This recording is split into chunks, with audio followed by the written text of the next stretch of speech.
if you could have what you wanted in 5 years. And so what you wanted would be, you'd be satisfied with that or thrilled with it even. And things would be going well enough for you so that you weren't swamped by misery, which is really what people want. But they want to not be swamped by misery. They don't want to be happy.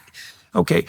Right. Yeah. What? Right. Yeah. It's very important to know that. It's a very distinction. Yes. It's a very good distinction. Yes. So then, can you imagine anything that would satisfy you? So this is like a pretend game that a kid would play, you know, like it's fantasy. It's like, okay, you get to have what you want now, but there's a condition here. You actually have to be taking care of yourself like someone you care for. Yeah. Okay, so now you posit yourself as someone you care for. Now you get to have what you want. What would satisfy you? But you have to specify it. Sure. Okay, so then we have people write just for 15 minutes with no real self-criticism. What might that be like? And then we have them criticize it a bit because you have to make it into a strategy and then differentiate. It's like, well, what would you want for a relationship? What would you want with regard to your family, your career, your education, your care of yourself, your service to the community, your mental and physical health? And again, same rules apply. You get to have what you want. Okay, so now we had young people do this when they came to college. On their orientation day. 90 minutes, that's all they wrote. They either wrote for 90 minutes or they wrote about what they did for the last 2 weeks for 90 minutes. So it was randomized study. The kids who did the self-authoring program were 50% less likely to drop out the first year. Oh, wow, yeah. 50%. Yeah, and even the college where we did this, it's a huge difference. Stunning for a 90-minute intervention. Even the college that we did the intervention in wouldn't implement the program. We got 0 takers on the university side, which is, very telling as far as I'm concerned. That's perfect word, telling. But the reason I brought it up is because the alternative to being a slave, let's say, which would be the alternative to self-actualization, is charting your own course. Yes. But then this is the question I have for you. Like, you were doing that when you had these dreams of writing. But why did you identify writing with yourself, and why were you motivated to pursue it? Because that's work too, like working at Goldman Sachs. So this was my list. I remember the list distinctly, and I've checked them all off. Okay. No alarm clock, never have to talk to someone I don't want to, and never have to engage in small talk. That was all I wanted. So I've done stand-up for a little bit, and that was very frustrating for me because the lack of causality. Meaning a joke that kills one night would bomb the next, and that threw me for a loop. Writing, I could do in my underwear in my house in my own time. So to have those things is, to me, self-actualization and a huge, huge blessing. Right, so that a blessing. Yes, I don't take it for granted. Yeah, the president doesn't have that. So, when God comes to Abraham, he comes as the voice of adventure. And what he tells Abraham is that if he follows that voice, his life will be a blessing to himself. Right. There's other aspects of the deal, but that's one of them. His life will be a blessing to him. You set out the preconditions for what your life would be like if it was a blessing. Yes. You said, so you're very high in openness, so you didn't want any small talk. You wanted to get to the heart of the matter, get to the depths right away. Me and Michaela are 0 in agreeableness. Yeah. So I never have to talk to someone I don't want to. Yeah. And I like my biorhythm. I go to bed at 2, I wake up at 11, Monday to Sunday.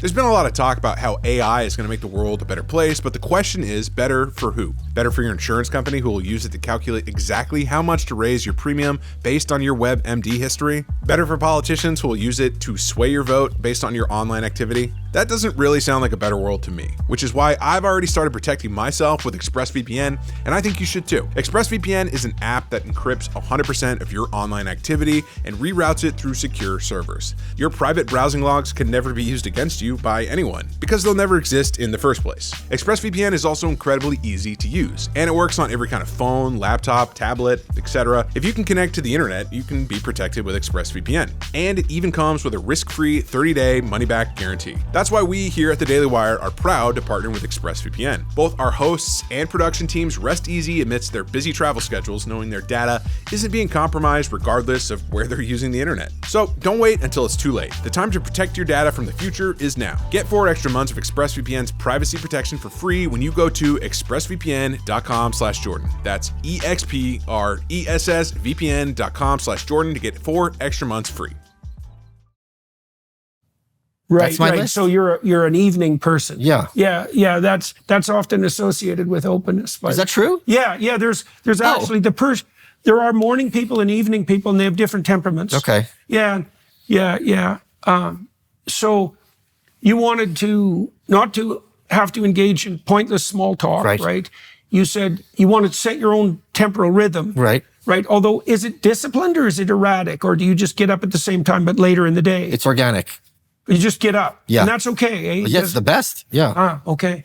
Yeah, it's better for me psychologically if I get up at a regular time. But that is regular time. It's 11. Oh, but that's what I asked. You Yeah. get up at 11. Yes. But so it's stable, but Yes. it's your choice. Yes. Right. So that I don't have a means- clock. My body just wakes up. Right. So that means it's not, what would you say? It's not undisciplined. Sure. Right? You know what I mean? I'm 'Cause very it's disciplined. stable. Yeah. Yeah. Okay. So you wanted not to have to engage in trivial interactions. Right. You wanted to get up on your rhythm. Right. What else? Never have to talk to someone I don't want to. Right. And no small talk. Yeah. Right. Those So are the that's 3. part of the small That's talk it. thing. Why do you distinguish them then? You wanted to not have small talk, and you also wanted not to talk to anybody you didn't Well, want to not talk interact. So not just talk. Like if I don't have to go to some event I don't want to, or be trapped in a to. conversation. Right. So you really wanted to choose the Yes. parameters of your social. Yes. And that's all you wanted. That's Were there it. other things? That was it. I said if that was my list, I've made it. Like in my head. I like being like now there's other ancillary things like don't look at the check at a restaurant, don't care. If I want to go on a trip once in a while, I can. But I think at a certain point, this is what I want to talk to you about is at a certain point, we and I have discussed this off camera, you stop driving the car and you start surfing. Because I think when you reach a certain level of success, whatever comes next is so often so random and circuitous. Like I've talked about this with Roseanne. You know, one day the president's complaining about a song she sings. This is not the kind of thing you can plan for and expect, right? So once you reach a certain level of success, things just maintain their momentum. And I talked about this with Rogan also. He's like, yeah, just wake up. You're like, okay, you know, Prince Charles is complaining about me. This is my life. Okay. And you have to accept it. You have that So too. that's it. You weren't always Jordan Peterson. Yes. Well, so that's there's a specific reason I wanted to bring this up. So when I was writing We Who Wrestle with God, I was looking at their characterizations of the divine. That was going to be the subtitle. We used perceptions instead, but it doesn't matter. What the stories do, as far as I am concerned, or at least one of their functions, is to figure out what principle should be superordinate. Now, you did that. You had 3 parameters for your superordinate principle, yes. and you identified that with yourself, yes. right? That would satisfy me. So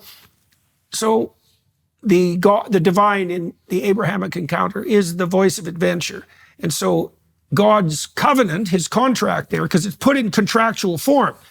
If you follow this voice, then the following things will happen. You be a blessing to yourself. Your name will become known among other people justly. Yes. Right. So that's Check. a good author. Right. That's a good offer, right? Because people want social standing, and that Right. can be gamed and it can be falsified, but it can also be genuine. Yes. Right. Okay.